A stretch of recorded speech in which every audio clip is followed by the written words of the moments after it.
Habari wateja wetu, leo nakuleta kwenye ofisi mpya ya Songea. Angalia, jionee ofisi ilivyo, kwani ofisi imetulia. Tumekusogezea huduma ili kuepusha usumbufu wa kwenda Dar es Salaam kufanya service. Service zote za injector nozzle na injector pump zinafanyika hapa hapa.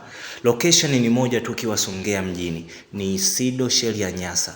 Angalia mitambo ya kisasa kabisa ambayo tunahakikisha tunakupa huduma iliyo bora. Karibuni sana.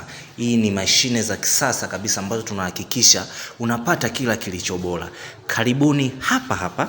Hizi ni ultrasonic cleaner ambayo inasafisha nozzle zako zikiwa zimeziba matundu ya temi. Na hii hapa ni microscope ambayo ni ya kisasa kabisa. Tunazoom vitu ambavyo huwezi ukaviona kwa macho ya kawaida kama kuna damage yoyote hapa hapa. Kwa hiyo sasa hii ni maabara ya diesel ambayo tunatibu tatizo lako kwa mifumo ya kisasa kabisa. Tuna mafundi special waliobobea kwenye sekta hiyo na wa kuaminika. Karibuni sana Alan JP Group. Social media account zetu tunapatikana kwa jina hilo hilo, Instagram, Facebook na TikTok kwa jina la Alan JP Group.